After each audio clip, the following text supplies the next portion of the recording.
Clara always thought her life was steady, not perfect, just stable in the quiet, comforting way that doesn't make headlines. She had built a marriage that looked strong from the outside, the kind where neighbors smiled approvingly and relatives envied how grounded she seemed.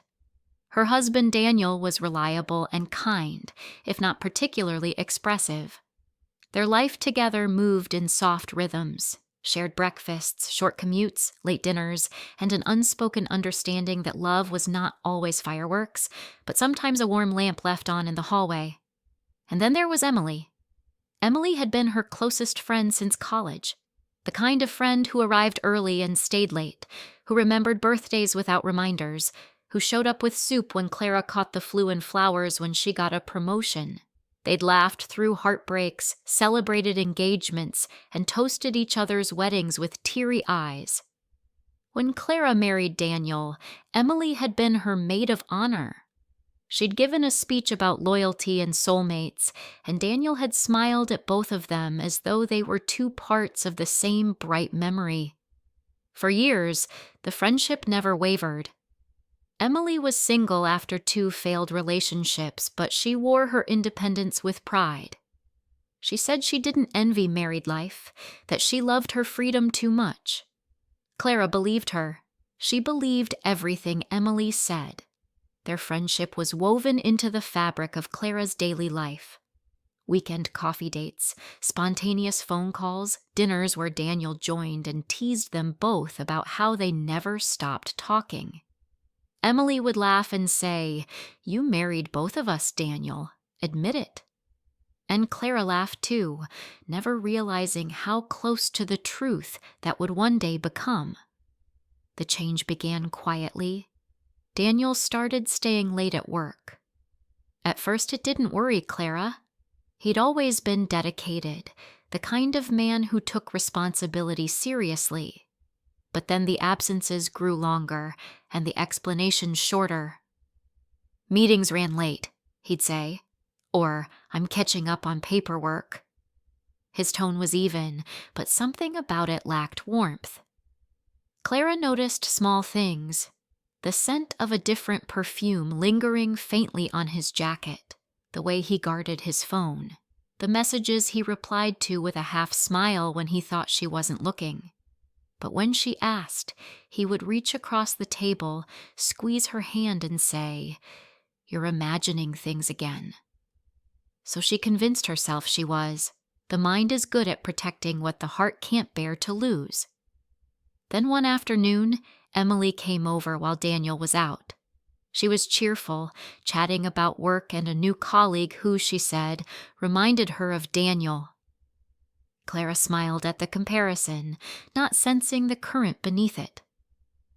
When Daniel returned home that evening and saw Emily still there, something flickered across his face, so brief that Clara could have missed it if she hadn't been looking straight at him. It wasn't guilt. Not yet. More like awareness.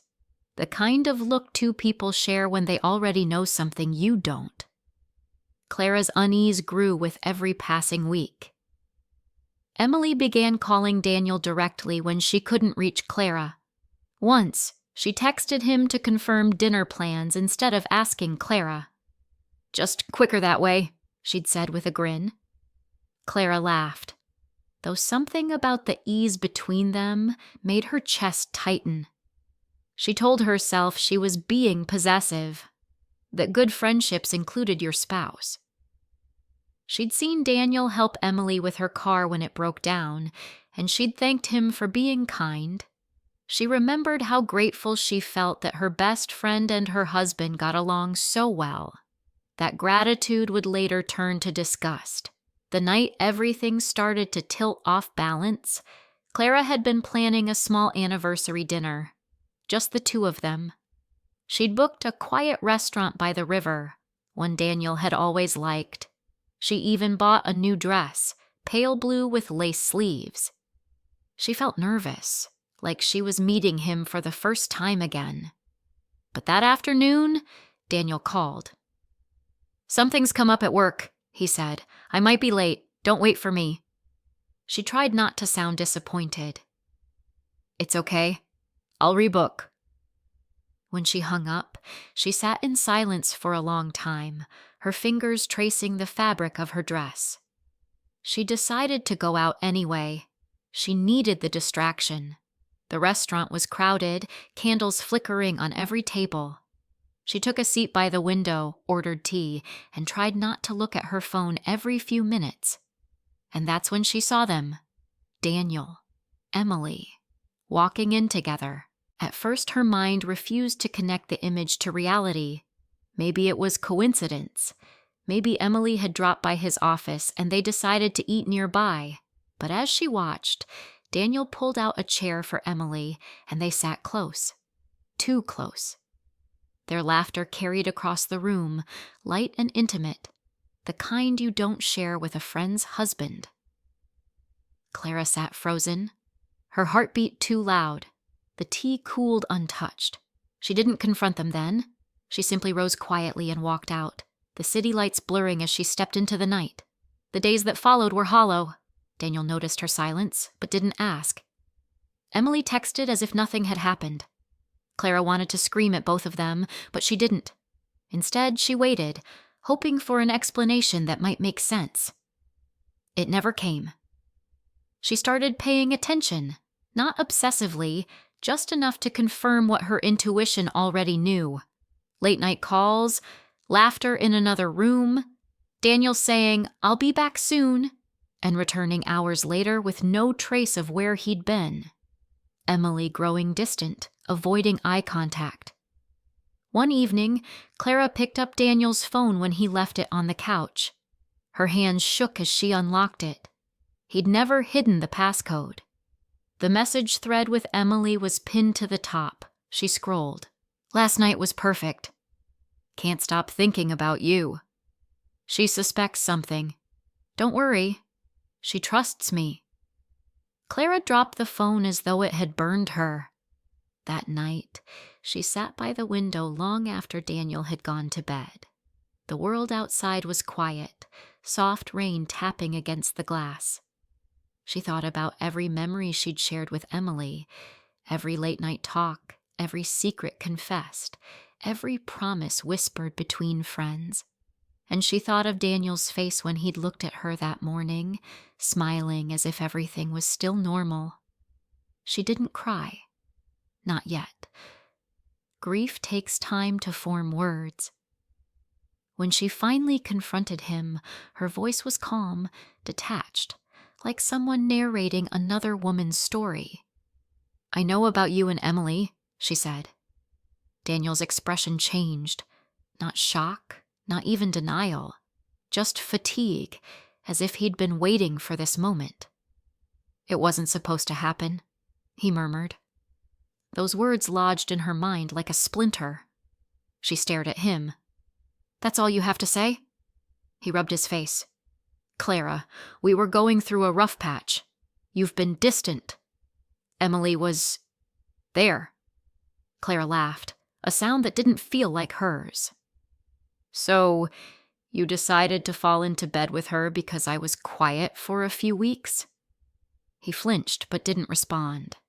And that silence hurt more than any confession. The next morning, he left for work as if nothing had happened. His toothbrush stayed by the sink, his shirt hung beside hers in the closet, but something irreparable had cracked between them. Clara moved through the house like a ghost, each room echoing with the sound of what once was. She deleted Emily's number, but she couldn't bring herself to throw away the photos, years of memories trapped in digital frames. That week, she quit her job. Not out of impulsive anger, but because she couldn't bear the small talk, the questions. She needed space to think. She rented a small cabin by the coast, just for a month, she told herself, a temporary retreat. But when she arrived, the silence of the sea became her only comfort. In that solitude, she began to unravel everything: her marriage, her friendship, her own identity.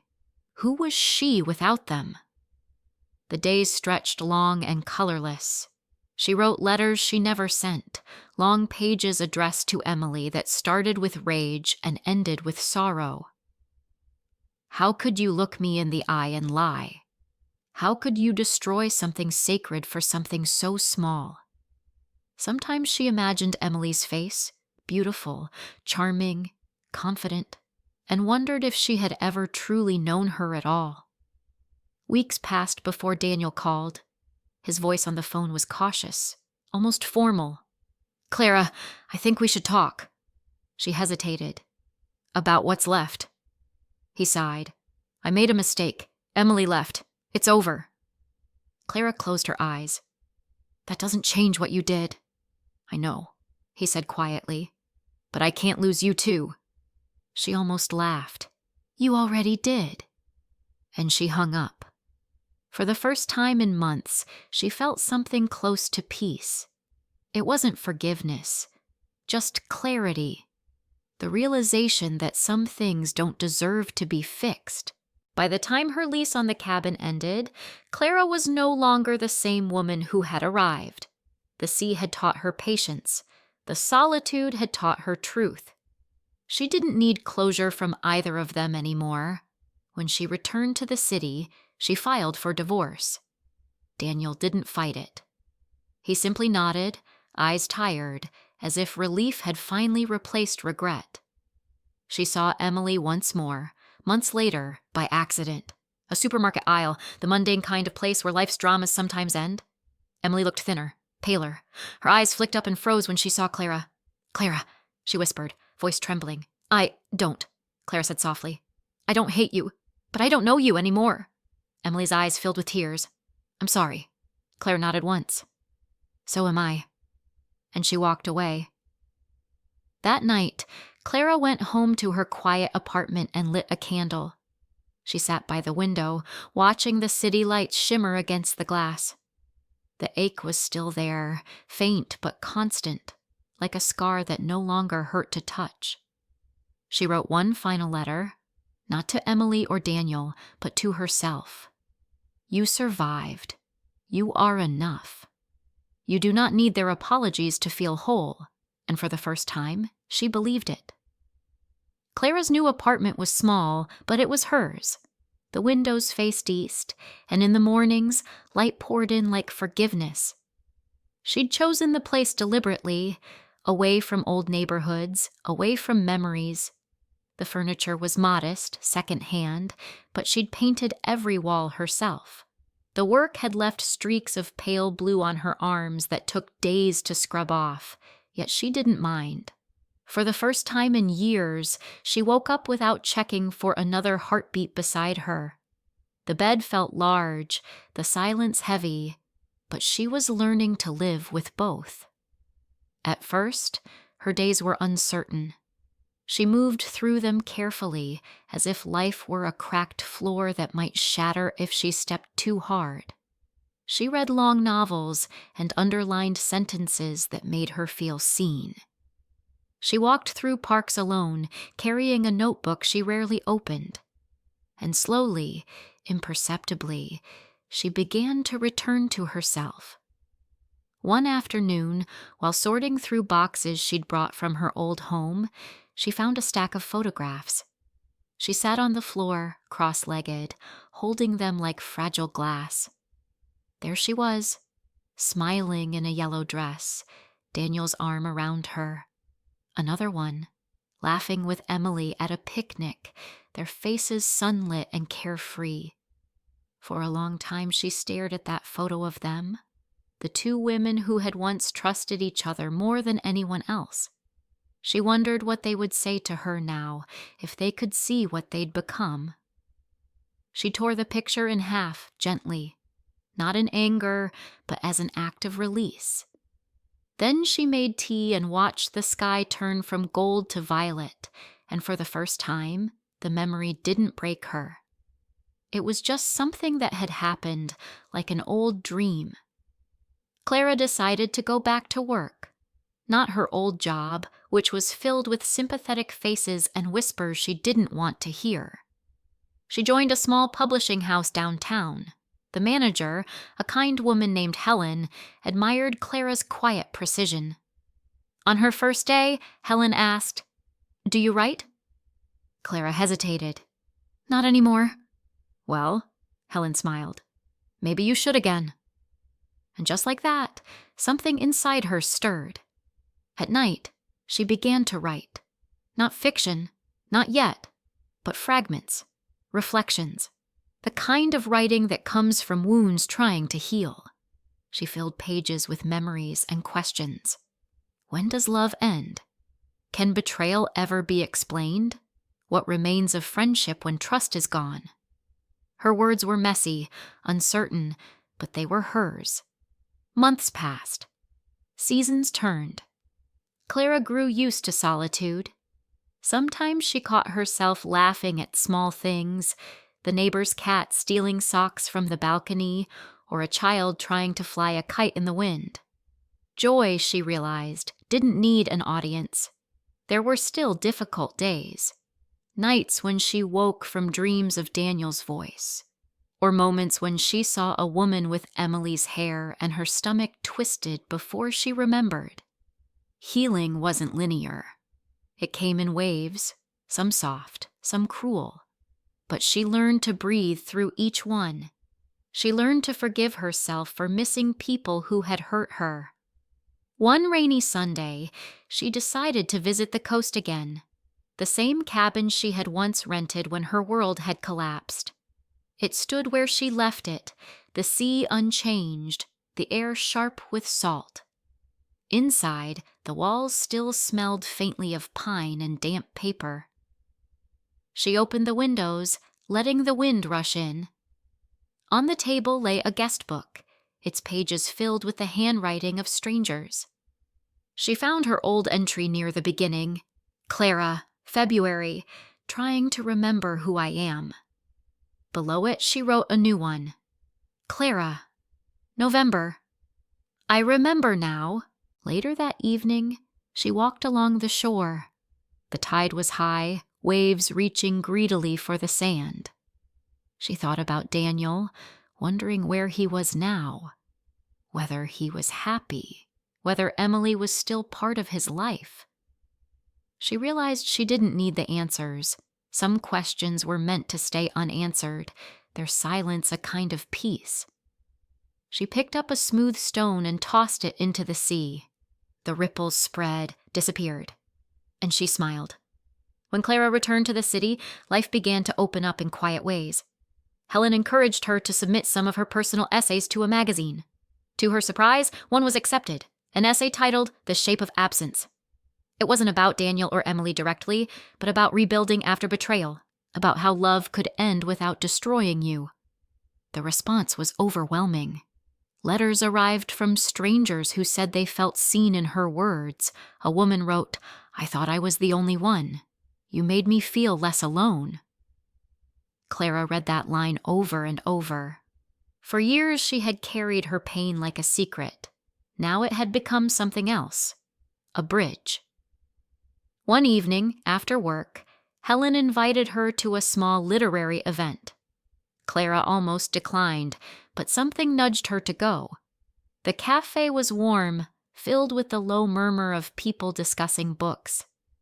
On stage, a man was reading a poem about forgiveness. When the reading ended, Helen introduced her to him. His name was Michael. He had kind eyes and a quiet smile that didn't demand anything from her. They talked for a long time, about writing, about solitude, about how people reinvent themselves after loss. When he asked, "Are you married?" she said simply, "I used to be." And for once, that sentence didn't sting. Over the next few weeks, they saw each other again. Coffee first, then dinner, then long walks in the park where conversation flowed easily. There was no urgency, no performance, just two people learning how to be human again. Clara never told him the whole story, not at first. But one night, when he asked why she'd written The Shape of Absence, she said softly, "Because I had to find beauty in something that almost destroyed me." He looked at her for a long moment and said, "You did." And she realized that maybe healing wasn't about forgetting, but about remembering without pain. Months turned into a year. The divorce papers had long been finalized. Emily's name no longer made her flinch. Daniel's memory had faded into a quiet echo. One day, out of habit, Clara checked her old email inbox, one she rarely used anymore. There was a message from Emily. The subject line read, "For what it's worth." Her hands hesitated over the mouse before clicking. "Clara," it began. "I know I have no right to write to you, but I wanted you to know I've thought about you every day. I lost everything that mattered. Daniel, my peace, my sense of who I was. I never meant to hurt you the way I did.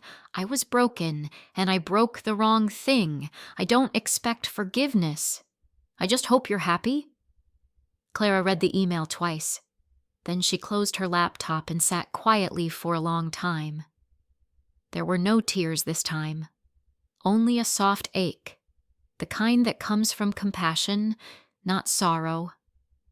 She didn't reply, not because she was angry, but because she didn't need to. Some endings were meant to stay wordless. On the anniversary of her move to the apartment, Clara hosted a small dinner. Just a few friends from work, people who'd come into her life after everything fell apart. They laughed over cheap wine and too much pasta, and when they left, the apartment felt warm and alive. She stood by the window again, candle flickering on the sill. Outside, the city glowed. She thought about the woman she used to be, soft, trusting, unguarded, and the woman she had become, strong, kind, self-contained, not harder, just wiser. She whispered to the empty room, "You made it," and she smiled. Years later, Clara published a small book of essays, The Shape of Absence and Other Truths. It sold modestly, but that didn't matter. What mattered was that it reached the right people. She received a letter from a reader, a young woman named Julia, who wrote, "Your words helped me forgive my best friend. I thought I'd never stop hating her, but you showed me that healing is not weakness." Clara folded the letter and kept it inside her journal. Sometimes, when the past felt too close, she'd take it out and read it, reminding herself how far she'd come. One summer evening, she returned to the coast again, this time with Michael. They stood watching the sunset, waves glowing amber. "Do you ever think about them?" he asked quietly. Clara thought for a moment. "Sometimes, but not with pain anymore. They're just part of the story that led me here." He nodded. "You turned it into something beautiful." She smiled. "Maybe that's the only revenge worth having." They stood there until the sky darkened, the sea humming softly below. And in that moment, Clara understood that healing doesn't mean the past disappears. It means it stops defining you. She took Michael's hand. It felt warm, steady, real. The wind carried the scent of salt and rain, and somewhere inside her, the last remnants of sorrow loosened and drifted away. When they left the shore, Clara looked back one last time. The waves had smoothed over her footprints. The sea, vast and indifferent, had claimed everything, her pain, her memories, her old self. She whispered, "Thank you," though she wasn't sure to whom, maybe to the sea, maybe to the past, maybe to herself. And as they drove away, she rolled down the window, letting the wind tangle her hair. She didn't look back again.